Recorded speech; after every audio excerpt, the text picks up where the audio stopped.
Good morning, everyone, and welcome to the first event of Enterprise Week 2020.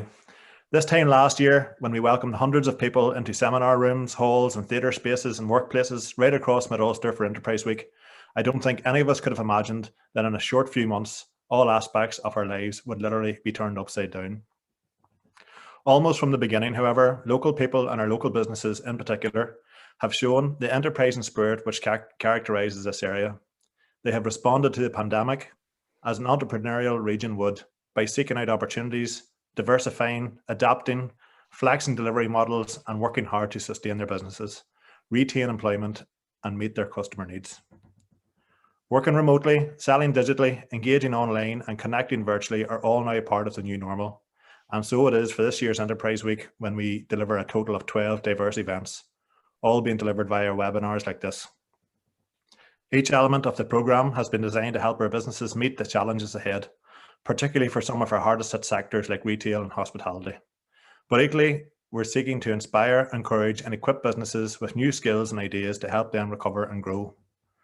This morning's event aims to do exactly that, helping you to craft that all-important 30-second synopsis of your product or service, your elevator pitch.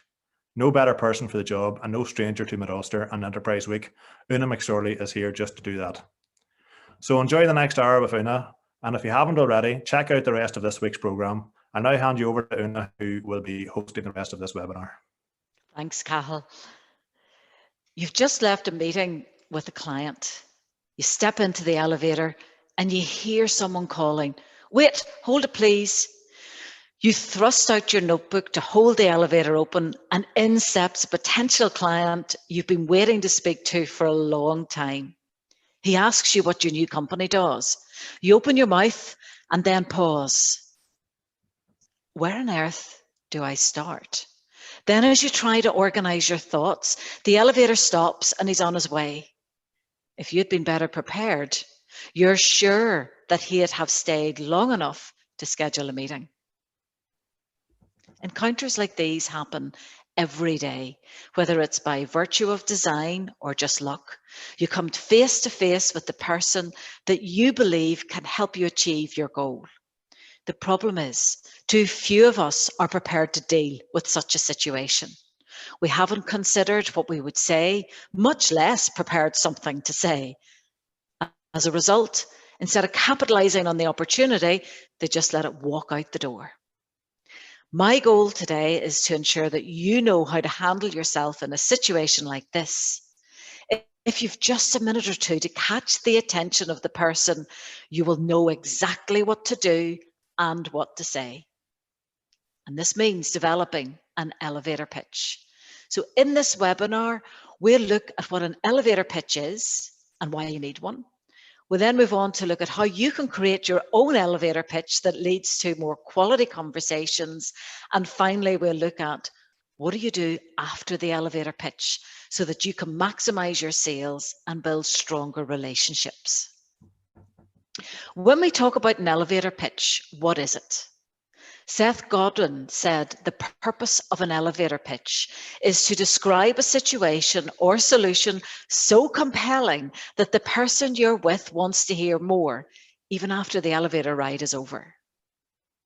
This is one reason why so many people fail to deliver an effective elevator pitch. They simply don't understand the purpose.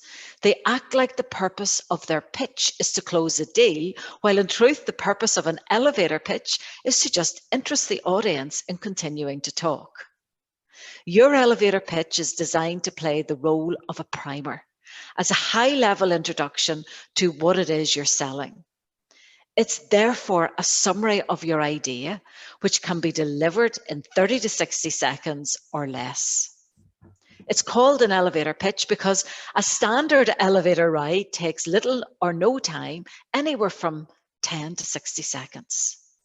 It's a fast, effective way to grab the attention of someone who might be able to help your company grow. It's your verbal business card, and it is an important key to taking the conversation further. They say that you never know who you're going to run into in an elevator. And there are lots of different ways that you can use the elevator pitch. You can use it to start a conversation. You can use it to introduce your organization to potential clients or investors.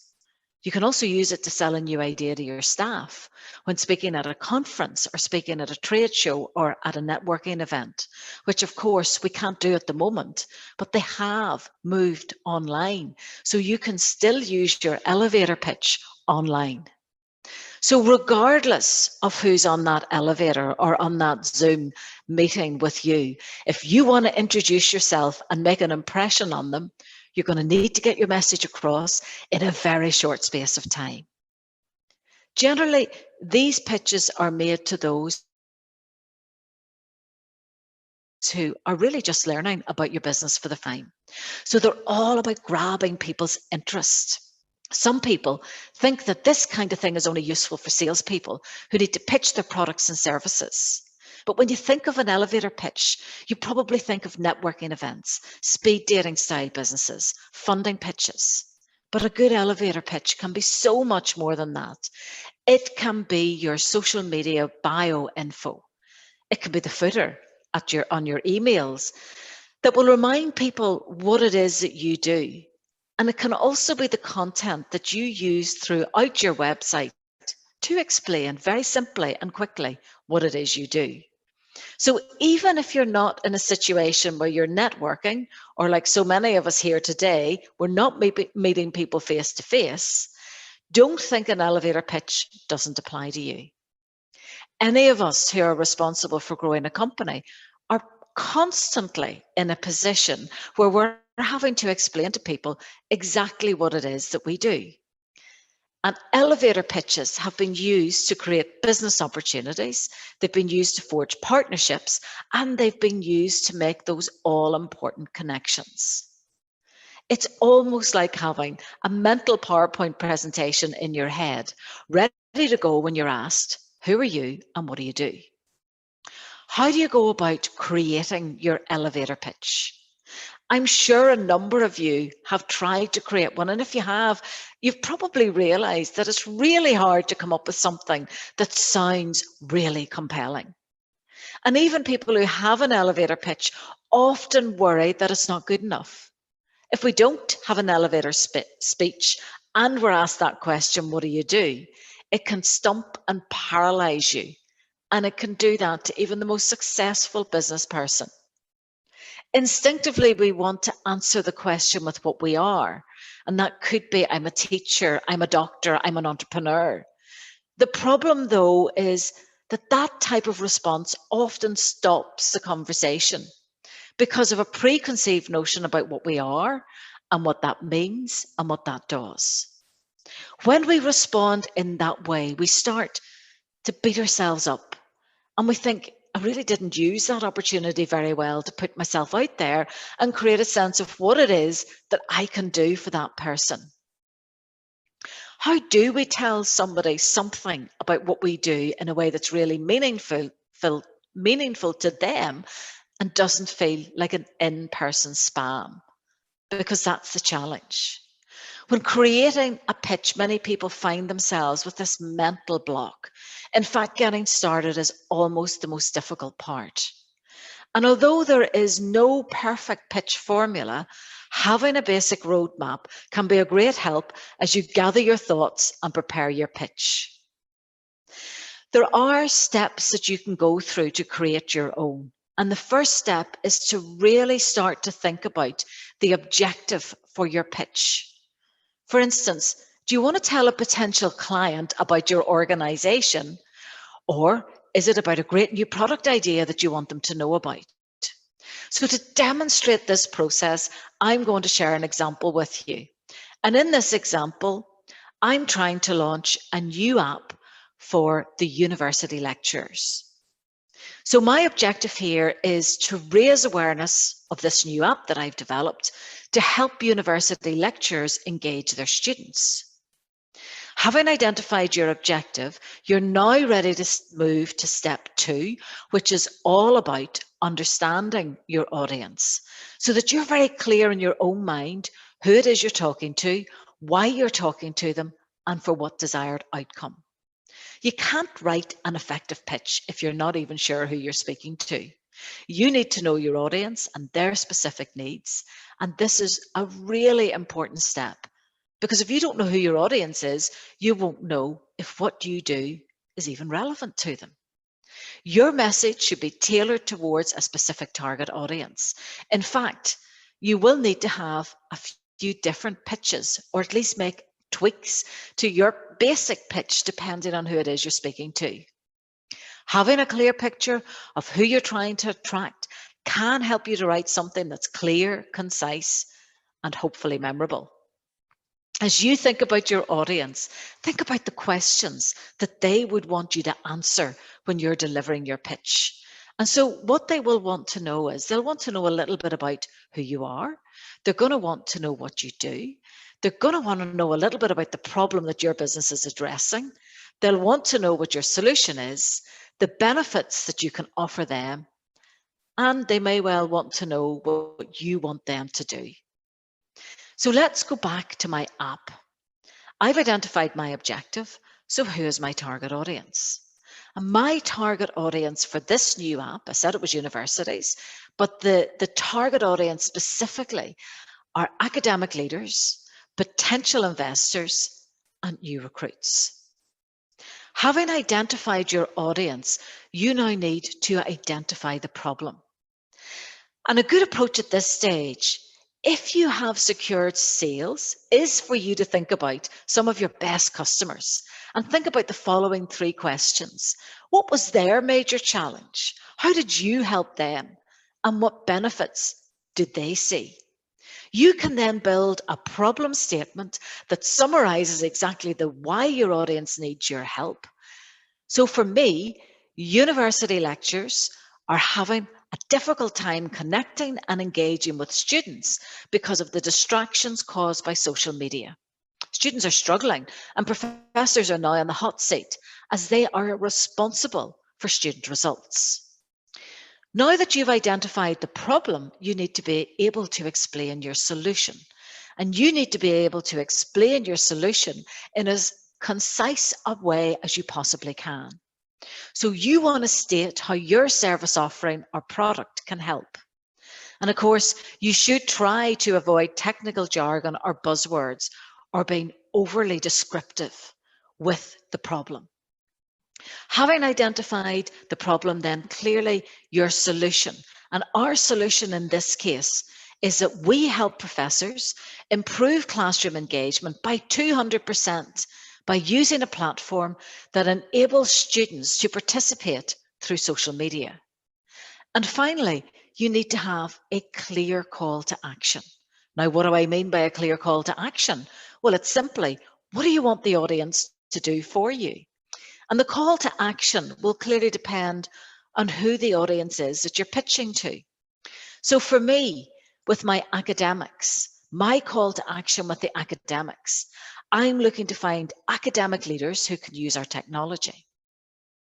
For my investor, I'm looking to have a conversation with potential partners, and at a hiring fair, I'm trying to find talent to join our team.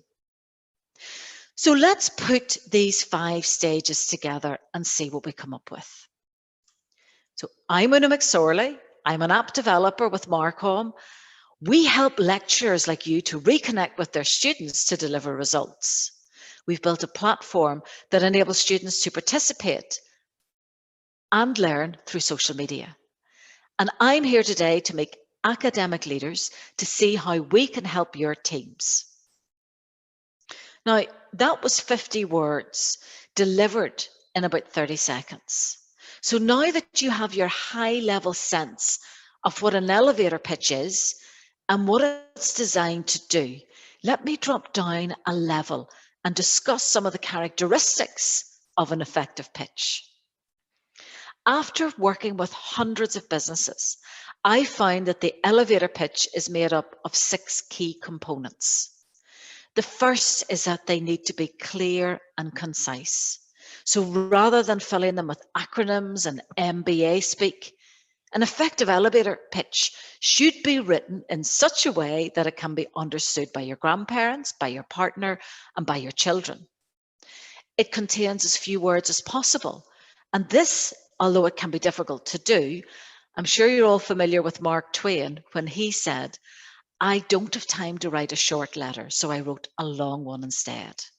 And the point that he was trying to make was, it is so often easier to write a lot of words quickly than to say something briefly and to the point. And that is a challenge that you will face when you write your 30-second elevator pitch. Compelling. An effective elevator pitch explains a problem that your solution solves.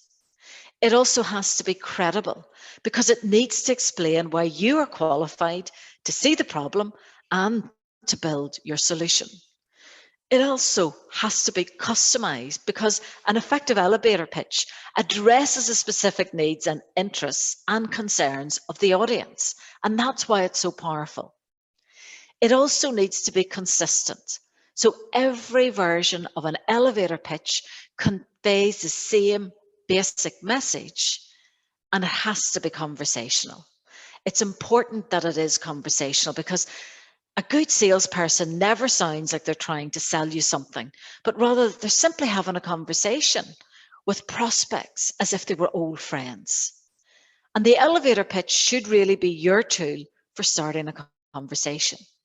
And you'll likely go through several different versions before you find the one that you're really happy with and that sounds natural. And once you've got your first one done, you then need to be prepared to adapt it to meet the needs of the specific audience that you will be pitching to. I have a range of different elevator pitches that I use when I'm asked that question, what do you do? And typically when we're speaking at conferences, there's often a networking event to kick it off. And before lockdown, I was speaking at a DFK event for accountants. Now, DFK is a worldwide association of independent accounting firms. And I've been working with them, I think probably for about 10 years now, right across Europe. Primarily running a leadership conference for their young professional accountants with an emphasis on communication. And when I thought about the opportunity of meeting a lot more of the accountancy partners from international firms, I began to ask myself, at this event, what do I want to get out of it? And my goal was to introduce myself to the accountancy partners that I hadn't already met with before, with a view to acquiring some business leads. So in terms of who my audience was, I was targeting accountancy partners.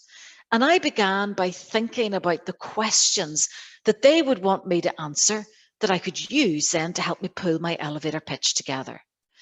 And those questions were simply boiled down to, who am I? What do we do and for whom? And what are the benefits of what we do? So starting with the first question in terms of who I am, I came up with one sentence to summarize that. And that was, I'm Una McSorley, founder of Marcomm Training, which I set up in 2002. The second question then, what do you do and for whom? Keeping my focus very much on the accountancy partners. Accountants, like other business professionals, know their technical skills inside out, but they're often not great communicators. So when I thought about what we did and how we could help them, I came up with, we specialize in communication training skills for professionals because often these are the skills not taught as part of your accountancy qualification. And when I thought about the benefits of our solution and summarized it, it was, we help your accountants to communicate clearly and confidently in a way that connects with people. And finally, I combined my thoughts to create an attention-grabbing 30-second sales pitch. I'm Una McSorley, founder of Marcomm Training, based in Northern Ireland. We specialize in communication skills for professionals, and we've been helping your DFK accountants to communicate better because often these are the skills not taught as part of their accountancy qualification. So through our training, we help them to communicate clearly and confidently and in a way that connects with your clients. So having come up with your first draft, you now need to edit your pitch. And the best way to do that is to read it out loud, as the written word is different from the spoken word. And by reading out loud, you will be able to change your script to make it much more conversational. If your pitch is overly formal, you're going to come across as wooden and uptight. So instead, you want to make your pitch conversational, and your audience are much more likely then to continue the conversation with you. So researching your pitch out loud is critical to success. I always do a dry run with my colleague, and he's great at really challenging me about what I'm saying. Because in an elevator pitch, every word counts. I'll also practice in front of a mirror, and I'll record myself on my iPhone, and then I'm able to listen to it back. And the reality is, we are all our own worst critics. So you're going to tear it apart. And you're going to start saying things, oh, I could cut that, I could sharpen that, I could change that word. And the more you practice it, the more confident you will be. We recommend rehearsing your elevator pitch out loud at least 10 times, because at that stage, you will have committed your script or your talking points to memory. So what happens after you've delivered your elevator pitch? Again, it very much depends on the situation you're in. If it's at a networking event, and remember, networking events are still happening online, and you want to turn that conversation around fairly quickly to find out more about the other person and what they do, well, then at that stage, you need to move towards asking lots of open-ended questions. And open-ended questions are a really good way to do this, because you're inviting the other person to open up, and it shows them that you're interested in what they have to say. And questions that begin with the who, the what, the where, the when, and the how help to elicit additional information, and they're used to uncover and explore. And in many ways, it's a bit like, I guess, a facilitated conversation where you're asking the right questions to get the information that you need. And although you'll probably want to develop your own questions, I thought I'd share with you a few that I often fall back on. And my first question isn't what you do, because I know that that can be a little bit off-putting. So the best first question that I use, which is fairly straightforward, is where do you work? And you might get a geographical response, so you can start to dig a little bit deeper, because people will then start to tell you a little bit about their company. Another question that I often ask is, what inspired you to go into that?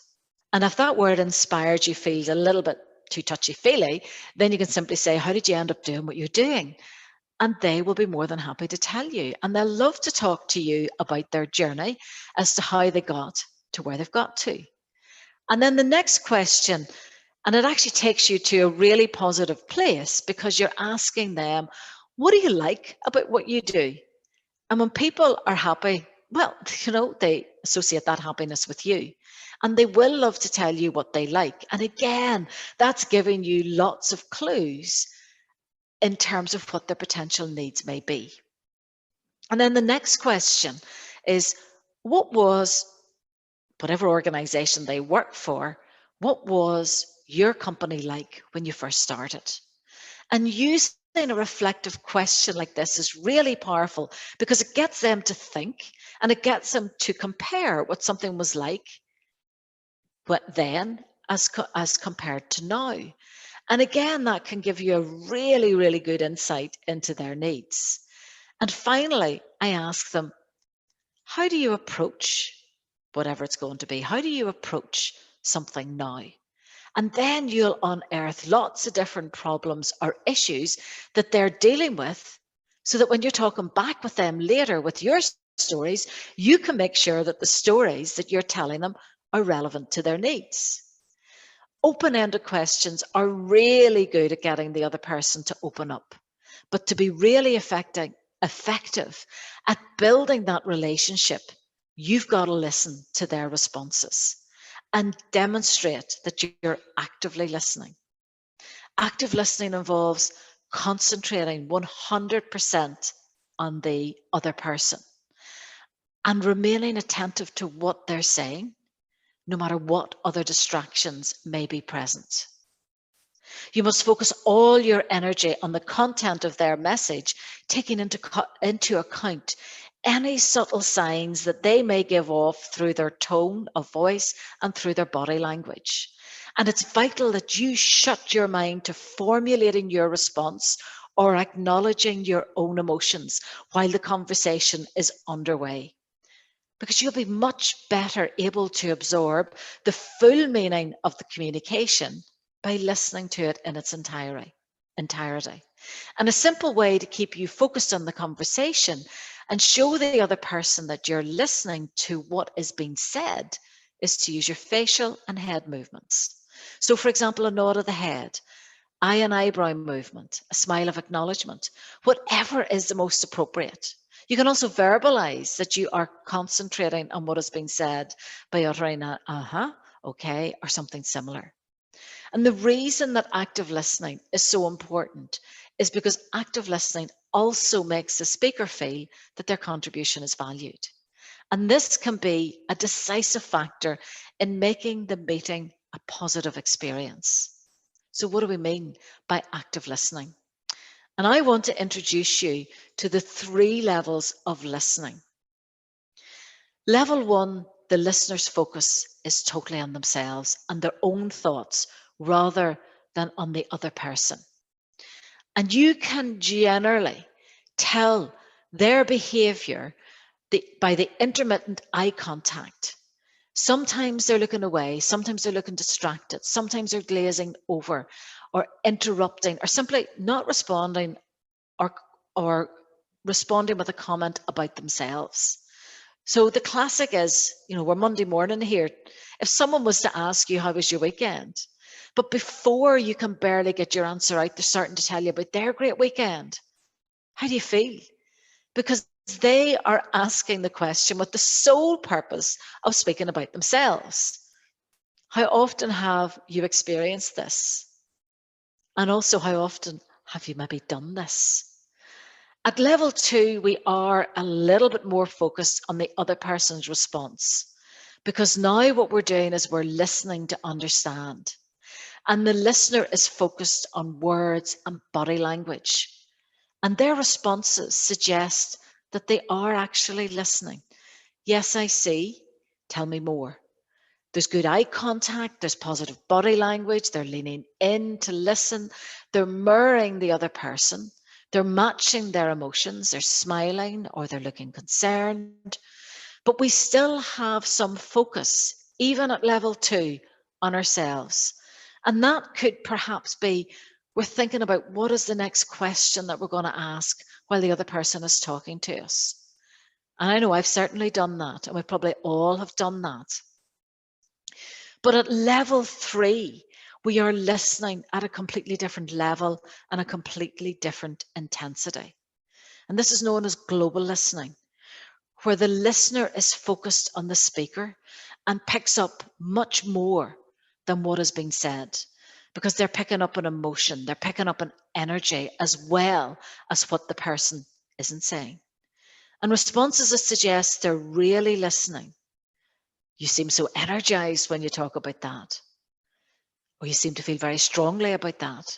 And in terms of their body language, they have really good eye contact, positive body language, again, leaning in, mirroring the other person, matching the emotions, responding at the most appropriate time, and also allowing time for reflection where required. If any of you have ever sat in an interview panel for a day, I bet you felt exhausted at the end of the day. And that's because you were listening at level 3. Total focus on the other person, total focus on their responses, total focus on their body language, and also a focus on what they left out. So when it comes to listening, you've got to develop your listening skills so that you are able to listen actively and with intensity if you really want to understand what is happening. So here are some guidelines when it comes to being a good listener. Listen to understand. Ask deeper questions. Avoid interruptions. Withhold judgment. Keep focused and train your mind not to be distracted. Slow down and practice silence. Read the body language and pick up on the non-verbal cues. And I thought I'd share with you some examples of poor listening behaviours. And as I go through them, I want you to think about your own listening skills, just in case you might fall into some of these traps. So the first one that I want to look at is the faker. Do you know the person who gives you all the outward signs that they're listening? They're nodding, they're making eye contact, and they're giving the occasional However, the faker isn't concentrating on you. His mind or her mind is totally elsewhere. Then we have the interrupter. You know the interrupter, the person who doesn't allow you to finish, and they don't ask any clarifying questions, and they don't seek any more information from you. Perhaps he's too anxious to speak his words and shows little concern from the speaker. And then we have the intellectual or the logical listener. And this is the person who is always trying to interpret what you're saying and why. So he's judging your words and he's trying to fit them into his logic box. He rarely asks about the underlying feelings or emotion attached to the message.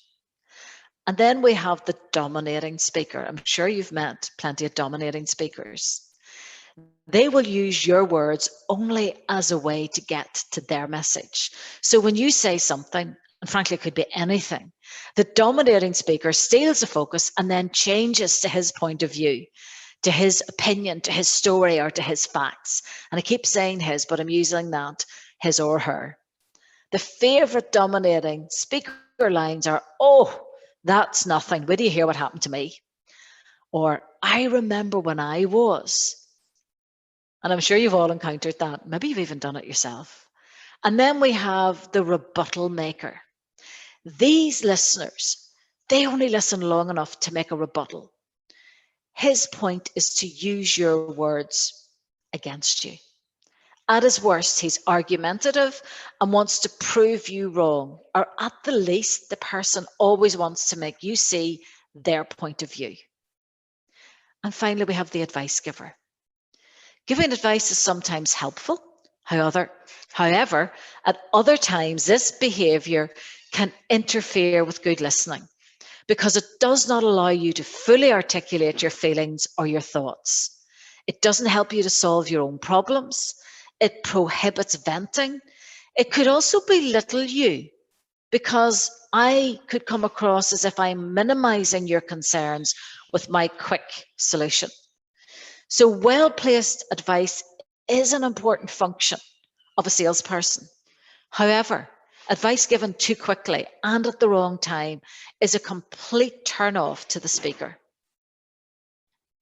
If you've been listening well and the other person has really opened up, then you are starting to build a relationship. And they may well feel that you've been talking too long, and they then will bring you back in. So now you can talk about what you do in a way that builds on their needs and makes that connection. There's just one other thought that I want to leave with you. And it is that by helping others, we help ourselves. When you help people, you have a different level of connection than you could ever have by just talking with them. So when you have this opportunity to meet people, think about maybe 2 other ways that you could potentially help them. And one might be by introducing them to someone you already know, where there would be a mutually beneficial relationship. Now you're helping 2 people in that process, and you're deepening the relationship with both. So offer to introduce them to somebody and tell them why you think they should meet this person. Another way to help them is to offer to send them something, not something marketing or sales related, but something really informational. But make sure you ask their permission to send them something, because what this means is you're getting their permission to stay connected. I hope that during the last 35 minutes or so, I've shared with you lots of tips and techniques to improve your elevator pitch. So to recap, we spent a lot of time looking at what an elevator pitch is and why you need one. We've looked at how to write a strong elevator pitch and how you can use the skills of the open-ended question to take the relationship to the next level. My call to you is to take some time out of your busy diary to create an elevator pitch, to practice it out loud, and to get out there and use it. Thank you very much. Hi, Una. Thank you very, very much for that great webinar. It was really, really interesting, and I think lots of people have learned an awful lot from it. If anyone has any questions for Una, please do pop them in. You'll see at the bottom of your screen, there's a Q&A button that you can type in any questions, and the chat facility is also open. So please feel free to put anything into those areas there. Una, one question's come in here, and I will just read it out to you here. It's from Pedro Torres. Good morning, Una. Thanks for this great session.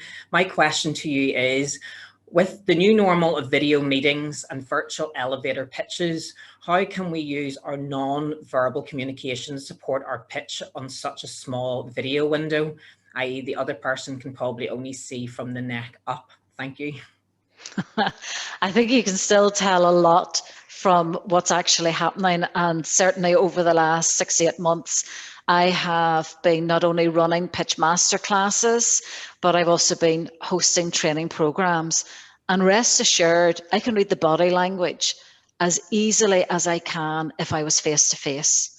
The challenge for many of us, though, is knowing and understanding how to set our cameras up effectively so that we are able to share what we're actually thinking. So a lot of people that I've been working with have come online and they are not engaging in eye contact with their camera. So it gives the impression that they're actually not interested, that they're not looking at us at all. So there are lots of tips and techniques that we need to embrace to ensure that we are able to demonstrate that we still care about the other person. So eye contact is still important. Dress and appearance is still important. Smiling is still important. Small talk is still important. And so often we are tending now to jump straight into the meeting because we're using a different format by which to do it.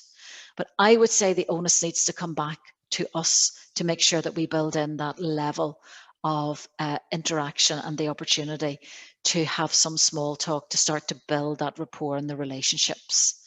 So I still feel that I can read body language over, even when it's just a small box. I can see when somebody's engaged or not.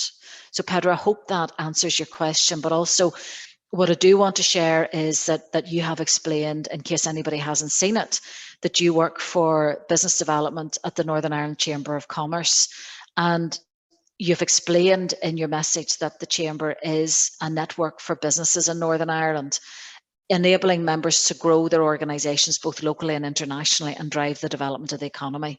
So you've put out an offer here that if anybody wants to develop their network and raise their profile, to give you a shout. So just to flag that Pedro's details are included in the chat function, so if anybody wants to avail of that. So Pedro, I hope that I've touched upon as best I can. It's interesting to share a final note with you. I was running a workshop about personal impact with a group there a couple of weeks ago, and one of the managers said, so really what I'm taking from this, Una, is that I probably shouldn't wear my rollers when I'm meeting with my team. And I leave that with you. What impact does that have? So Neil, are there any other questions there that have come in? Just, well, there's a comment just from John McKenna there, just saying nice points in the pitch to really benefit from it, and recognises crucially on how to follow up and to encourage a good reaction. I think just one of the things I pointed or picked up just at the end there that I thought was really good is how we've all been in a situation at networking and you've identified the faker or the interrupter. And it's really, you know, can you say any more about, you know, how best to manage the interaction with those people? Are you better just to kind of politely move on, speak to someone else, or is there a way that you can actually turn it around to actually communicate better with them? Well, again, I would go back to the power of listening, and let that person, just give them the airspace, because that's what they want. I probably wouldn't spend too much time there with them, but instead of abruptly leaving, I would make sure that I pass them on to somebody else, because at least that way, you're saying, listen, I've probably eaten into enough of your time tonight. Let me introduce you to, and on, so that they don't feel as if you've just snubbed them.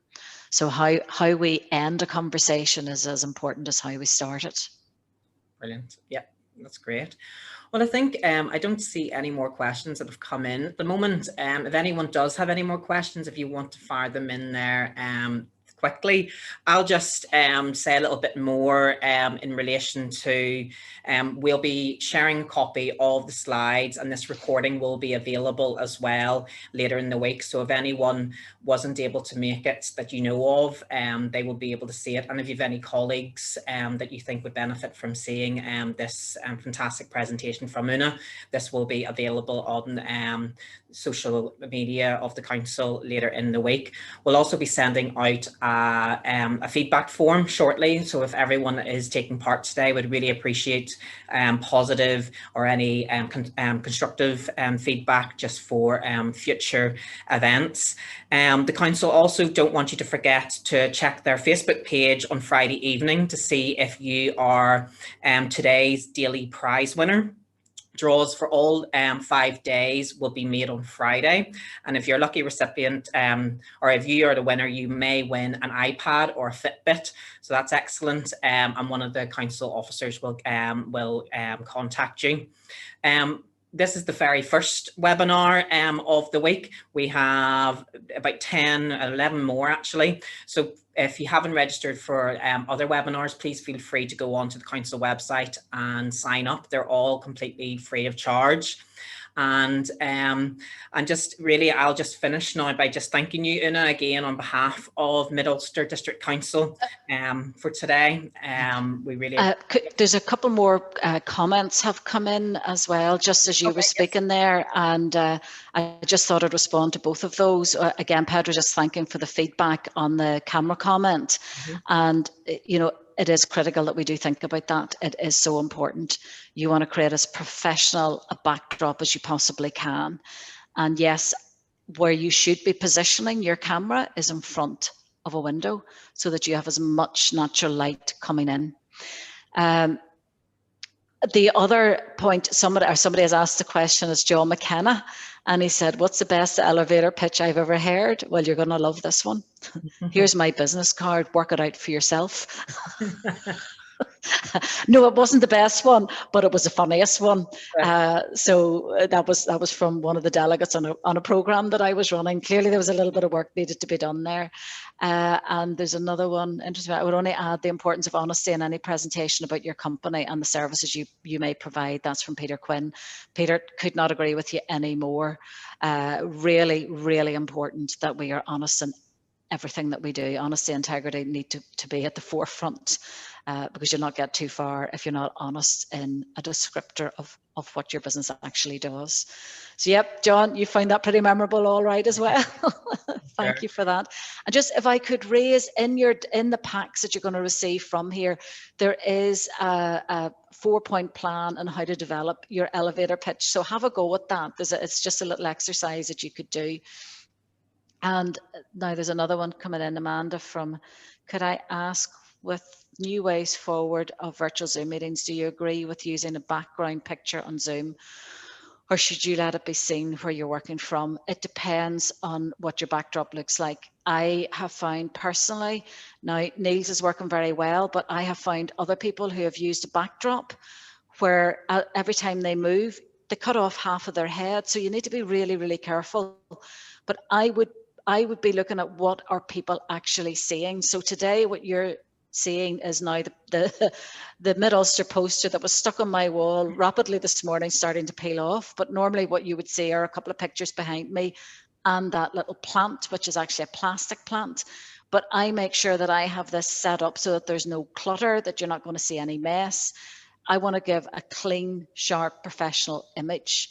So dress and appearance is really important. And even if it's only from the top up, if that's all that people are seeing. So I'm not sure you'll need to play around with the background picture, Amanda. I'm not a big fan of them, to be honest, simply because they do cut people off. I would definitely just on that, I'd recommend, if you are wanting to use a virtual background, is invest in a green screen, because that is what will make you not your head kind of cut off at times when you move. And you can buy them on Amazon for 20, 30 pounds and things. So it is, if you are very keen on wanting a virtual background, but I agree, it probably depends on the situation. Yeah. Okay. I'm not sure. I think there's a question has come in through the Q&A. I'm starting a new business and find it hard getting people's attention. How can I improve this?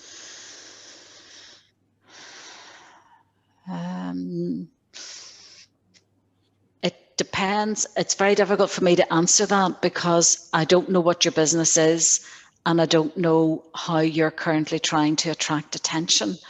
But it is just working on your elevator pitch. It's identifying people that are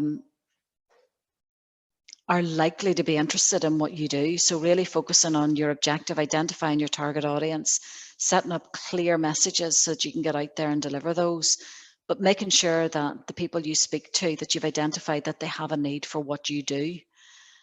And of course, use all of the social media outlets to raise your profile, because raising your profile is so, so important. So hopefully that has helped to answer that question. So Neil, I'm going to pass back to you because I think that's everybody covered. I think that is now. I think everyone's had the opportunity to put questions in there, in the question and answer and the chat. So yes, just finally, again, just thank you very much, Una. We greatly appreciate your time this morning. It was a really, really interesting presentation. I think everyone has definitely got lots of takeaways. As you mentioned, we'll be sending the slides and the pack that you've prepared for everyone. You'll be receiving that by email shortly.